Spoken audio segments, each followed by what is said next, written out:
नमस्कार, साफ संदेश से मैं अनिल कौशिक। न्यूज़ अपडेट 7 बजे कार्यक्रम बादरा आसपास में आप सभी दोस्तों का स्वागत है। दोस्तों, कार्यक्रम की शुरुआत अगर हम करें कोरोना से, तो कोरोना की किसी प्रकार की सैंपल की रिपोर्टें अब आनी दोस्तों बंद हो चुकी है और राजस्थान में भी कोरोना जो है नियंत्रण में है और कोरोना की रफ्तार बेहद धीमी पड़ चुकी है और बहुत कमज़ोर पड़ चुका है कोरोना का वायरस। और जो डेल्टा वायरस है दोस्तों, उसका राजस्थान में ज़रूर बीकानेर क्षेत्र में एक बार पदार्पण हुआ है। एक बार खबर आई थी, लेकिन कहीं किसी प्रकार उसका फैलाव जो है राजस्थान में नहीं देखा जा रहा है, उसकी कोई सूचना हमारे पास नहीं है। तो कुल मिला के दोस्तों, कोरोना की स्थिति जो है फिलहाल हम अच्छी मान कर चल सकते हैं। लेकिन वैक्सीन के ऊपर दोस्तों मैं आपको एक चीज़ ज़रूर बताना चाहूँगा। जो केंद्र सरकार की एक नई गाइडलाइन है, आप सबको वो सुननी चाहिए और आपको उसके ऊपर ध्यान देना चाहिए दोस्तों। वैक्सीन के ऊपर दोस्तों एक तो मेन चीज़ है, जो वैक्सीन आपको नर्सिंग कर्मी लगा रहा है दोस्तों, वो चाहे महिला नर्सिंग कर्मी है या पुरुष है, वो आपको वैक्सीन लगा रहे हैं तो आपकी स्किन को खींचकर उसमें जो नीडल है वो ना लगाएं, क्योंकि दोस्तों ऐसी गाइडलाइंस केंद्र द्वारा जारी की गई है कि वैक्सीन सीधी त्वचा में हाथ में सीधी लगानी होती है और उसके बाद में उसको दवाई पुश करके अंदर जानी होती है। और दवाई दोस्तों जब तक वैक्सीन में स्थित वो दवाई है, इंजेक्शन में है, वो उसके द्वारा आपकी स्किन में लगाई जा रही है, वो अंदर मसल्स तक नहीं जाएगी, तब तक उसका अच्छा रिजल्ट नहीं मिलेगा। ये एक नई गाइडलाइन है दोस्तों, इसके ऊपर आप सभी को ध्यान देने की आवश्यकता है। आप जिससे भी वैक्सीन लगवा रहे हो, ये ध्यान रखें कि आपकी मसल को ऐसे खींचकर उसमें वैक्सीन ना लगाएं। मसल के ऊपर सीधा जिस प्रकार की वो दवा लगाते हैं, उसके बाद में वैक्सीन सीधी नीडल जो है शरीर में लगनी चाहिए। तो दोस्तों इसका सीधी दवा जो है मसल्स तक अंदर जाती है और अन्यथा दोस्तों स्किन खींचकर लगाई जाती है, वो वहीं चमड़ी के इर्द गिर्द दवा जो है रह जाती है, तो ब्लड में रह जाती है। तो कुल मिला के मसल्स तक ऐसी दवा नहीं पहुंच पाती है, ये भी है। और दूसरा दोस्तों, अगर कोई शराब का सेवन करता है तो 24 घंटे पहले शराब का सेवन छोड़ दे। वो जो वैक्सीन लगाने वाला व्यक्ति है, वो 24 घंटे पहले आप शराब का सेवन जो है वो ना करें। इसके अलावा भी दोस्तों, अगर मैं बताऊं किसी को कोई गंभीर पुरानी बीमारी है, तो उसके बारे में जहां वैक्सीन सेंटर पर डॉक्टर्स जो मौजूद हैं उनको एक बार अवश्य बताएं, ताकि उनको जो निर्देश गाइडलाइंस वैक्सीन को लेकर दी हुई है, उसके मुताबिक आपको भी वो सही गाइडलाइंस बता सके। तो कुल मिला के दोस्तों वैक्सीन को लेकर ये लगभग गाइडलाइंस है और आधा घंटा तक लगभग आपको वैक्सीन सेंटर पर रुकना भी चाहिए, बैठना भी चाहिए, ये इसमें शामिल है ही। इसके अलावा दोस्तों सोशल डिस्टेंस बनाकर रखना भी अति आवश्यक है। मास्क लगा कर जाए, सोशल डिस्टेंस के साथ ही आप जो है वैक्सीन लगाए। इसके अलावा दोस्तों, अगर मैं बादरा आसपास की खबरों में प्रमुख रूप से जब तक समीक्षा का समय नहीं हो जाता, अगर खबरों के बारे में बताऊं तो दोस्तों चुनावी शंखानंद हो चुका है दोस्तों। नगर पालिका के उपचुनाव है, उनका कार्यक्रम आ चुका है और आप सभी ने सुना भी होगा। और दोस्तों इसको लेकर बादरा में तो वार्ड नंबर 35 से एक दो नाम भी उजागर हुए और यासीन खां कुरैशी है, उनको 35 नंबर वार्ड से संभवतः उन्होंने ताल ठोकी है। तो ऐसा वार्ड नंबर 12 से भी देखते हैं कौन आता है, कल इसके बारे में भी हम पता करेंगे। तो दोस्तों 16 से नामांकन है। इससे पहले मैं आपको बताऊं तो दोस्तों कल सुबह प्रातः 9:15 बजे जो संजय चौक पर गणपति प्लाजा है, उसके ग्राउंड फ्लोर पर दोस्तों एक अर्ध सैनिक कैंटीन का उद्घाटन होने जा रहा है दोस्तों। ये अर्ध सैनिक कैंटीन है, उसमें कुल मिला के दोस्तों सैनिकों के लिए 1% का सहयोग इसमें रखा गया है। सैनिकों की विधवाओं के लिए दोस्तों 1% का सहयोग राशि जो है इसमें निहित की गई है। और इस कैंटीन का उद्घाटन जो है कल 9:15 बजे सुबह है। और इस कैंटीन के अंदर आप दोस्तों लगभग किराना तेल और शक्कर, घर के किचन आदि का अनेकों सामान, मसाले वगैरह, इलेक्ट्रॉनिक्स आइटम, कॉस्मेटिक आइटम आप आसानी से खरीद सकते हैं, जिसके लिए 5 से 30% का डिस्काउंट इस कैंटीन में रखा गया है। तो इसका उद्घाटन जो है विधिवत विदिश दत्त शास्त्री भादरा के विख्यात पंडित हैं दोस्तों, उनके हाथों, उनके कर कमलों द्वारा फीता काटकर इसका उद्घाटन किया जाना है।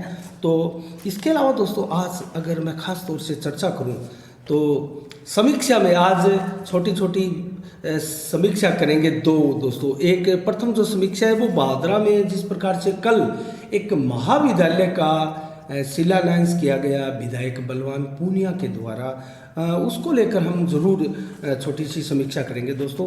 और हमारा धर्म है, हमारा कर्तव्य फर्ज है कि हम सही स्थिति से हमारे क्षेत्र के लोगों को अवगत कराएं कि रियल में जो है वो स्थिति क्या है।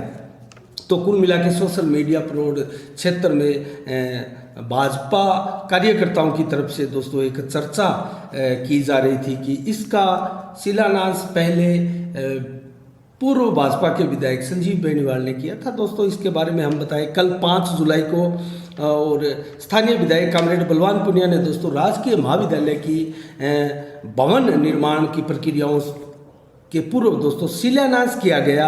और इसमें दोस्तों डुंगराना सड़क मार्ग पर जो अंबेडकर छात्रावास है उसके नज़दीक ये जो महाविद्यालय की बिल्डिंग है, भवन है, वो प्रस्तावित है बनना।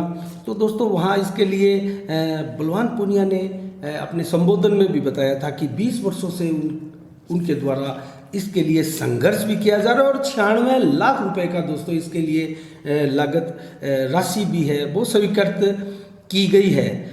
और दोस्तों अब मैं आपको स्थिति बताऊं तो ये क्या है। और इस उद्घाटन में दोस्तों एक शिलान्यास पत्थर लगाया गया था, उस पत्थर में दोस्तों किसके नाम है, कॉमरेड भाजपा के भादरा के विधायक बलवान पूनिया के कर कमलों द्वारा इसका उद्घाटन। और दोस्तों यहाँ जो नाम दिए गए, प्रधान अनिल ओलख और उप प्रधान बलवान फगेड़िया और भादरा नगर पालिका चेयरमैन आजन बैतुल बानो दोस्तों, इनके नाम दिए गए हैं। तो इससे पहले जो उद्घाटन था वो क्या था, इसके बारे में बताऊं तो 5 अक्टूबर 2018 को इसका शिलान्यास महाविद्यालय भवन के रूप में जो है तत्कालीन विधायक तब के संजीव बेनीवाल ने किया था दोस्तों। वसुंधरा राजे की ये घोषणा थी महाविद्यालय की और इसका उद्घाटन जो है संजीव बेनीवाल ने किया था और इसके लिए 50 लाख की राशि भी स्वीकृत की गई थी। तो दोस्तों इसके शिलान्यास पत्थर पर क्या लिखा हुआ था और ये किस प्रकार हुआ था, तो इसके शिलान्यास जो पत्थर है उसके ऊपर विधायक संजीव बेनीवाल के कर कमलों द्वारा और चेयरमैन रईसा बानो भादरा नगर पालिका और प्रधान संतोष बेनीवाल पंचायत समिति प्रधान भादरा की संतोष जी बेनीवाल, तो दोस्तों ये 3 नाम उस शिलान्यास पत्थर में थे। उसको कुछ समय बाद पिछले कुछ माह पहले ही उस शिलान्यास पत्थर को दोस्तों तोड़ने की घटना भी सामने आई थी और कस्बे में बहुत से लोगों ने इसकी निंदा भी की थी। अब आपको हम बताते हैं दोस्तों रियल घटना इसमें क्या था क्या नहीं था। लोगों के मन में तरह तरह इसको लेकर तरह तरह के विचार है। तो मैं आपको बताऊं तो दोस्तों 5 अक्टूबर को जो शिलान्यास संजीव बेनीवाल विधायक ने किया था दोस्तों, उसके बाद में 7 दिसंबर 2018 को चुनाव हुए थे विधानसभा के, अर्थात जो चुनाव हुए थे और बलवान पूनिया भादरा के विधायक बने थे 2 महीने बाद दोस्तों, उसमें अगर मैं आपको बताऊं तो वसुंधरा राजे मुख्यमंत्री जो भाजपा सरकार में थी, उनके कार्यकाल के अंतिम 2 माह में ही इस प्रकार की ये घोषणा की गई थी। तो किसी भी सरकार के अंतिम वर्ष के और अंतिम 1-2 माह में जो घोषणाएं होती है, अगर हम सही इसका विश्लेषण करें तो दोस्तों वो घोषणाएं मात्र कोरी राजनीति से प्रेरित मैं कहूँगा। क्योंकि दोस्तों अगर ऐसी घोषणाएं होती है तो उनका तत्कालीन प्रभाव से काम प्रारंभ होना चाहिए था। लेकिन उस समय भवन का काम प्रारंभ नहीं हुआ था। 50 लाख की लागत बेशक यहाँ लगी थी। अगर इसके लिए किया था कि अगले कार्यकाल में भी मुख्यमंत्री वसुंधरा राजे सिंधिया मुख्यमंत्री के तौर पर आएगी और यहाँ से विधायक संजीव बेनीवाल फिर से चुन कर आएंगे, तो दोस्तों ये तो नाइंसाफ़ी है, ये तो कतई अच्छा नहीं कहा जा सकता। इसके लिए अगर विधायक बलवान पूनिया जो वर्तमान में विधायक है वो भी अगर किसी चीज़ का उद्घाटन करते हैं और अपने अंतिम समय 5 वर्ष के शासनकाल के दौरान अगर करते हैं और ये सोचकर करते हैं कि इसका उद्घाटन शिलान्यास कर देते हैं और अगली बार जब विधायक बनकर आएंगे तो इसका उद्घाटन करेंगे, तो दोस्तों ये कतई अच्छी बात मैं तो नहीं कहूँगा। ये तो चुनाव से प्रेरित एक राजनीतिक स्टंट से ज़्यादा कुछ नहीं है। तो ये राजनीतिक एक स्टंट था और वसुंधरा राजे की सरकार में उस समय अंतिम समय में ताबड़तोड़ कई घोषणाएं की गई थी और इसका नतीजा भी दोस्तों आपने देखा होगा।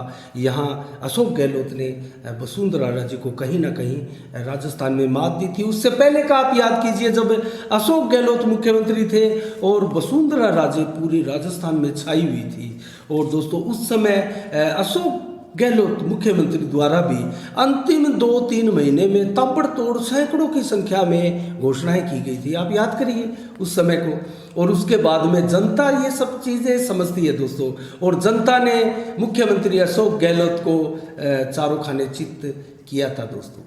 45 पर आकर उनकी सीटें भी सिमट गई थी और वसुंधरा राजे की सीटें दोस्तों 160 के लगभग आई थी। तो ये होता है, जनता सब कुछ समझती है दोस्तों। अभी भी अगर बलवान पूनिया ने ये चीज़ें किया है तो हम आगे बात करेंगे किसके पास किसको इसका श्रेय जाना चाहिए और ये क्या प्रक्रियाएं थी, किस प्रकार से इसको करना चाहिए और होता है। दोस्तों ठीक है, अपने अपने कार्यकर्ता है पार्टियों के, अपनी तरफ से वो उनका जो है बखान कार्यकर्ता अपने नेताओं के कार्य का करते ही है, ये करते भी रहेंगे आगे, इसमें कतई कोई दो राय नहीं है। लेकिन जिस प्रकार से कल विधायक बलवान पूनिया ने शिलान्यास किया था भवन का 96 लाख की लागत के जो राशि भी स्वीकृत की गई है, तो दोस्तों कुल मिला के ये बलवान पूनिया का अब तक का 2.5 वर्ष का कार्यकाल लगभग बीत चुका है और इसके दौरान हुआ है। और आने वाले 2.5 वर्ष में अगर बलवान पूनिया यहाँ भवन का निर्माण नहीं करा पाते हैं तो दोस्तों ये बलवान पूनिया की मैं कमज़ोरी मानूंगा। और सही मायने में श्रेय ही उसको होता है जो शिलान्यास भी करे और अपने ही कार्यकाल में उसका फिर उद्घाटन भी करे। लेकिन सही मायने में ऐसे कॉलेज और ऐसे भवनों का, ऐसी घोषणाओं का दोस्तों श्रेय जो है वो सभी को होता है। दरअसल यहाँ ये आज नहीं है, 90 के दशक से कॉलेज की मांग भादरा में उठती आ रही है दोस्तों। और हम भी जब स्कूल में पढ़ते थे तो भादरा के मुख्य सरकारी स्कूल के द्वारा हम भी उस समय 90 के दशक में दोस्तों हड़ताल में शामिल हुए थे और पूरा कस्बे में बाजार बंद हुए थे और विधायक की भवन कॉलेज को लेकर दोस्तों बहुत ज़बरदस्त स्ट्राइक उस समय हुई थी। तो कॉलेज की मांग आज की नहीं है, बहुत पुरानी मांग है और इसमें हजारों विद्यार्थियों ने अपना योगदान दिया है और हर नेताओं ने अपने स्तर पर प्रयास किया है। वसुंधरा राजे ने घोषणा की थी अगर वसुंधरा राजे निश्चित रूप से अगर दोबारा आती तो तब भी ये कॉलेज बनना प्रस्तावित था, निश्चित था। और अगर वो वसुंधरा राजे नहीं आई, माननीय अशोक गहलोत के द्वारा घोषणा की गई और ये जो कॉलेज है वो हमारे विधायक बलवान पूनिया के रहते हुए अगर संपन्न हो तो ये बहुत अच्छी बात है दोस्तों। जिनके कार्यकाल में ऐसे कार्य हो उनको जो श्रेय है मिलना अवश्य भावी है। तो ये इसकी लगभग हम रियल बात मान सकते हैं दोस्तों, सत्य तो यही है। और जिस प्रकार की घटनाएं किसी शिलान्यास के पत्थर को तोड़ने की है दोस्तों, वो कतई बढ़िया नहीं कहा जा सकती, वो निंदनीय घटना है। और वो जिस किसी ने भी किया जनता के द्वारा, अगर जनता को पता है, अगर किसी को पता है तो वो घटना बहुत निंदनीय है जिस किसी के भी द्वारा की गई थी। लेकिन अभी जो शिलान्यास हुआ है उसका श्रेय उन्हें मिलना चाहिए, क्योंकि भवन अगर बनाते हैं तो ये वाकई में इनकी जो है काबिलियत है और इनकी उपलब्धियों में इसको शुमार किया जाना निश्चित है। तो दोस्तों कुल मिला के महाविद्यालय के भवन की जो एक प्रकार से सोशल मीडिया पर चर्चा थी, वो चर्चाएं नहीं होनी चाहिए। ऐसी चर्चाएं दोस्तों अच्छी नहीं लगती, क्योंकि जिनके कार्यकाल में भवन का शिलान्यास पहले हुआ था माननीय संजीव जी बेनीवाल, तो उनके कार्यकाल में वो अंतिम 2 महीने का समय था, हमने तारीख आपको बताई। उसके बाद में 2 महीने में चुनाव भी हुए थे। तो चुनाव के बाद में बलवान पूनिया जो है 82,000 से अधिक वोट लेकर जीत कर भी आए थे। तो कुल मिला के उस शिलान्यास का कोई विशेष औचित्य नहीं रहा। तो कहने का मतलब, अब दोस्तों हम एक छोटी सी समीक्षा और करें तो नगर पालिका के जो पिछले चेयरमैन पद को लेकर रस्साकसी चल रही थी और जिस प्रकार से 9 याचिकाएं जोधपुर हाईकोर्ट में लगाई गई थी, उसके ऊपर करते हैं दोस्तों। एक मैं सीधी सीधी बात आपको बताना चाहूँगा दोस्तों। कल जो घटनाक्रम हुए और बलवंत सैनी जिन्होंने हाईकोर्ट के आदेश को लेकर हाथ में और अधिशासी अधिकारी के समक्ष प्रस्तुत हुए और शपथ के लिए उनको बोला, चार्ज दिलाने के लिए उनको बोला, और जिस प्रकार से नाटक हुए हमने विस्तृत रूप से उसकी कवरेज भी की थी और आपने देखी भी होगी। अलग अलग 4-5 वीडियोज़ में हमने वो कवरेज करके डाली भी थी और सभी लगभग अधिकारियों से, नेताओं से हमने जो सवाल भी जो उचित थे, जनता के जो उत्सुकता वाले सवाल थे, वो सवाल भी हमने किए थे। कुल मिला के कंप्लीट सी कवरेज हमने की थी। उसमें भी अगर किसी प्रकार की कमी कहीं रह गई है तो हम आपसे क्षमा याचना जरूर चाहेंगे। तो दोस्तों कुल मिला के कल जो घटनाक्रम हुए, उन घटनाक्रम का क्या औचित्य था? हाई कोर्ट का आदेश था दोस्तों, हाई कोर्ट के सिंगल पीठ के जज का आदेश था जो बलवंत सैनी लेकर आए थे और अधिशासी अधिकारी को थमा दिया गया था। उन्होंने उस आदेश को पढ़ा भी था। उसके बावजूद दोस्तों वो एसडीएम महोदय के पास गए थे और एक प्रकार से वार्तालाप में, मंत्रणा में व्यस्त थे, मशगूल थे। इसके पीछे की राजनीति क्या है दोस्तों? मैं एक चीज़ आपको बताऊं तो ईओ जैसे अधिकारी, अधिशासी अधिकारी जैसे नगर पालिका के एक अधिकारी को और हाईकोर्ट के जज का आदेश का किस प्रकार से पालना भी करनी चाहिए। अगर अधिशासी अधिकारी चाहते दोस्तों तो बलवंत सैनी जो आदेश लेके आए थे उस आदेश को पढ़ते और उनको समझ में भी आ जाता, क्योंकि वो उच्च अधिकारी है। एक प्रकार से अधिशासी अधिकारी नगर पालिका का सर्वे होता है दोस्तों। और अधिशासी अधिकारी अगर मैं आपको बताऊं तो उसको कहते हैं जो पूरे कस्बे में, नगर में जितने निर्माण कार्य होते हैं उनका निरीक्षण करने वाला, उनका निरीक्षक, एक बहुत बड़ा अधिकारी। प्रत्येक विकास कार्य में बारीकी से अध्ययन कर उसकी तुलना करके उसमें सभी सही चीज़ें हैं या नहीं है, उसके ऊपर एक प्रकार से निगरानी रखने वाला अधिकारी अधिशासी अधिकारी होता है दोस्तों। ये छोटा अधिकारी नहीं होता। किसी भी नगर पालिका हो, नगर परिषद हो, नगर निगम हो दोस्तों, ये अधिकारी बहुत बड़ा होता है। तो उनको पढ़कर और दोस्तों अगर चाहते तो अपने उच्च अधिकारियों से, स्वायत्त शासन विभाग में, डीएलबी में जो बैठते हैं उनसे फोन पर वार्ता की जा सकती थी। आधुनिक युग है दोस्तों, सोशल मीडिया का समय है, आधुनिक युग है और संचार क्रांति का किस कदर दोस्तों देश के अंदर, पूरे विश्व के अंदर एक प्रकार से क्रांति आई हुई है। ऐसे में दोस्तों 2 मिनट में बातें हो सकती थी उच्च अधिकारियों से। उनके पास भी संभव था कोर्ट का वो आदेश पहुंचा होगा। तो इस प्रकार से स्थिति बताते कि चेयरमैन जो ये आदेश लेकर आए हैं, बलवंत सैनी हमारे पास बैठे हैं, जो हमें पूछ रहे हैं, हमें कह रहे हैं कि हमें शपथ दिलाओ, हमें क्या करना है। तो वो अधिकारी आप इनको गाइड कर देते और सीधी सी बात है, जो प्रक्रिया बनती थी उनको शपथ दिला दी जाती और चेयरमैन का कक्ष खोलकर उनको बैठा दिया जाता, विधिवत रूप से उनको चार्ज दे दिया जाता। ये एक सिंपल प्रक्रिया थी दोस्तों। इसके एग्जाम्पल हमने जो कवरेज की थी कल, उसके दौरान भी बताए थे, पहले भी बांद्रा में हुए हैं। तो कुल मिला के अगर अधिशासी अधिकारी चाहते तो ऐसा भी हो जाता, लेकिन उन्होंने चाहा नहीं। क्यों दोस्तों? इसके पीछे क्या था? मैं यही बात करने के लिए आपसे ये इसकी समीक्षा कर रहे हैं दोस्तों। इसके पीछे बेशक सत्ता की ताकत रही होगी, एक विधायक का, किसी विधायक का दबाव रहा होगा, सरकार का दबाव रहा होगा, या फिर दबाव दोस्तों हम अगर कहें तो साम दाम दंड भेद में किसी माया नीति का दबाव रहा होगा दोस्तों। कुछ ना कुछ जरूर था, तभी अधिशासी अधिकारी जैसे एक अधिकारी ने और हाई कोर्ट के सिंगल पीठ के जज के एक आदेश को दोस्तों लटकाया भटकाया काफ़ी देर, 2-3 घंटे तक जो है इधर उधर की बातें करते हुए, और अंत में जो चीज़ें कही वो चीज़ वो प्रारंभ में भी कह सकते थे दोस्तों, लेकिन इसके लिए वो टाल मटोल करते रहे कि जैसे तैसे जो है ये यहाँ से चले जाए। दोस्तों जो चीज़ पहले उन्होंने कही वही चीज़ आकर तो अंतिम शब्द उनके थे कि आपने आदेश दे दिया है, हम इस आदेश को लेकर डीएलबी के अधिकारियों के पास भेजेंगे और डीएलवी के जो अधिकारी हैं, हमारे उच्च अधिकारी हैं, उनके क्या आदेश आते हैं उनकी पालना मैं ज़रूर करूँगा और वो जैसा निर्देश देते हैं, आदेश देते हैं, उसके अनुसार आपको शपथ दिलाने की कहे तो हम तो शपथ दिला देंगे और आपको नहीं दिलाने की कहेंगे तो हम तो आपको नहीं दिलाएंगे। अभी फिलहाल हम आपको चाबी चैम्बर की जो नगर पालिका अध्यक्ष का चैम्बर है उसकी चाबी नहीं दे सकते। साफ साफ उन्होंने इस प्रकार से इनकार किया था। तो दोस्तों ये एक दबाव था, ये दबाव एसडीएम महोदय का नहीं हो सकता, उनको किसी प्रकार से हस्तक्षेप करने का इसमें कोई ज़्यादा राइट उनका नहीं बनता है, क्योंकि अधिशासी अधिकारी स्वयं एक पालिका के सर्वोसर्वी अधिकारी होते हैं। दोस्तों गाइडलाइन जरूर अपने से सीनियर अधिकारियों से ली जा सकती है, इसमें कतई संदेह नहीं है, लेकिन अगर कहीं विधायक का दबाव हो, सरकार का दबाव हो, क्योंकि ये जो लड़ाई थी दोस्तों, बलवंत सैनी ने जिस प्रकार की जंग जीत के हाईकोर्ट से इस आदेश को प्राप्त किया था, उसके अंदर पक्षकार तो जो थे वो राजस्थान सरकार भी थी, जिला कलेक्टर भी थे, माननीय विधायक भी थे और जिला परिषद के सीईओ भी थे।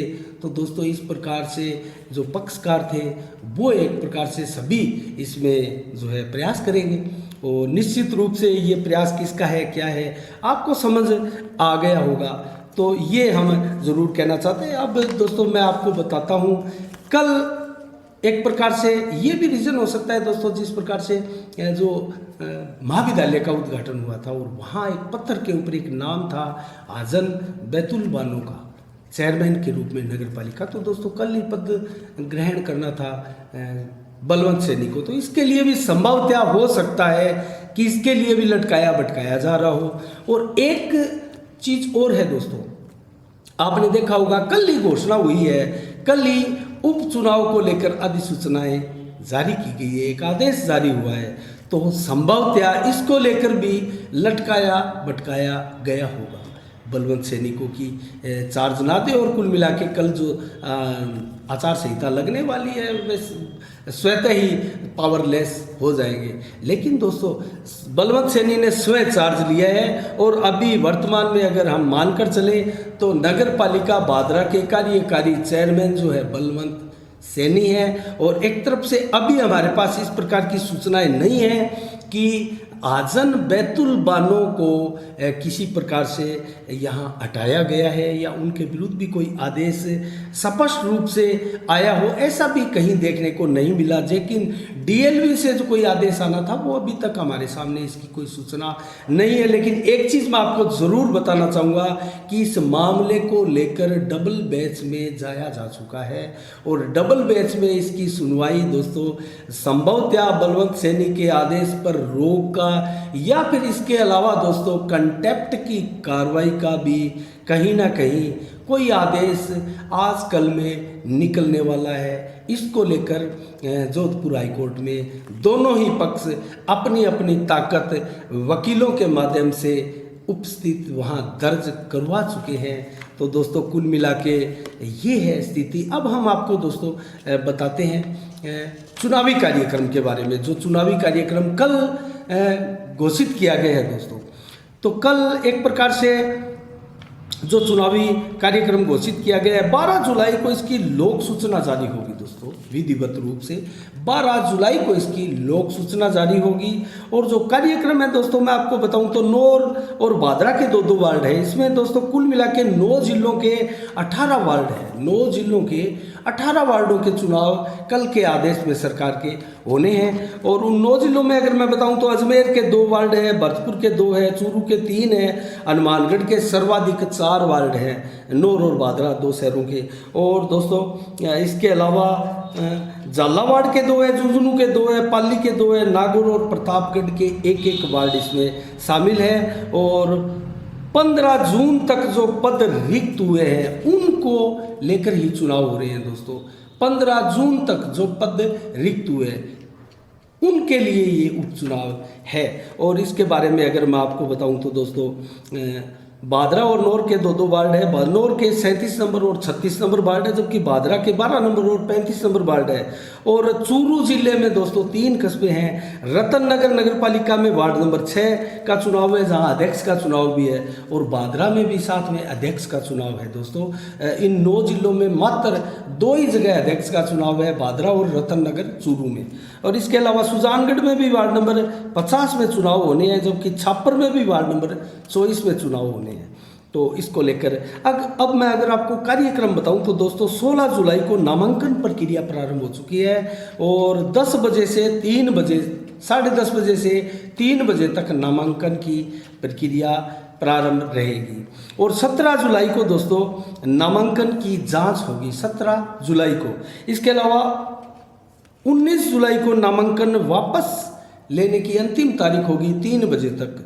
19 जुलाई को वापस नामांकन लिए जा सकते हैं और 20 जुलाई को चुनाव चिन्ह आवंटित किए जाएंगे और 26 जुलाई को सुबह 8 बजे से शाम 6 बजे तक मतदान होगा। सोमवार का दिन है, 26 जुलाई को मतदान होगा। नौर में भी 2 सीटों के लिए और भादरा में भी 2 पार्षद की सीटों के लिए। तो कुल मिला के 28 जुलाई को मतगणना होगी बुधवार को। और दोस्तों चेयरमैन पद के लिए जो है चुनाव जो है उनकी अधिसूचना लोक सूचना जो बोलते हैं वो 29 जुलाई को जारी होगी। 29 जुलाई को चेयरमैन पद के लिए लोक सूचना जारी होगी, जबकि 30 जुलाई को चेयरमैन पद के लिए दोस्तों नामांकन प्रक्रिया प्रारंभ होगी जो 10:30 बजे से 3 बजे तक चलेगी। इसके बाद में 31 जुलाई को जांच होगी और 2 अगस्त को नाम वापस लिए जाएंगे 3 बजे तक, 2 अगस्त को चेयरमैन पद को लेकर। और 5 अगस्त को सुबह 10 बजे से 2 बजे तक मतदान होगा। 5 अगस्त को सुबह 10 बजे से दोपहर 2 बजे तक मतदान होगा चेयरमैन पद के लिए और तुरंत बाद ही मतगणना हो जाएगी। और दोस्तों संभवतः अगले दिन फिर वाइस चेयरमैन चुना जाएगा। तो ये प्रक्रिया हमने आपको बताई दोस्तों।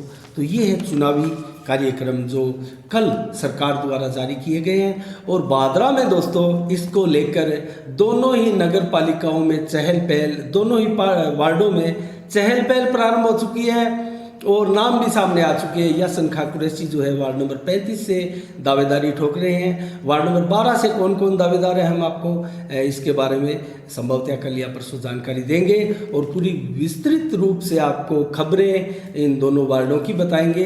तो कुल मिला के चुनावी प्रक्रिया भादरा में एक बार पुनः प्रारंभ हो चुकी है और आचार संहिता एक प्रकार से लग चुकी है और नगर पालिका कि ये 2 वार्डों के चुनाव के पश्चात पता लगेगा कि जो उपचुनाव बाद में जो चेयरमैन के चुनाव हो गए उसमें चेयरमैन कौन बनता है। तो कुल मिला के आज की समीक्षा दोस्तों आपको कैसी लगी ज़रूर हमें कमेंट बॉक्स में लिखकर बताइएगा। और दोस्तों कल ठीक शाम 7 बजे फिर आपसे रूबरू होंगे एक नई समीक्षा के साथ, नए समाचारों के साथ। तब तक के लिए दोस्तों आप अपना बहुत बहुत ख्याल रखिएगा और मुझे दीजिएगा इजाज़त। साफ संदेश से मैं अनिल कौशिक, नमस्कार, जय भारत, जय जय राजस्थान।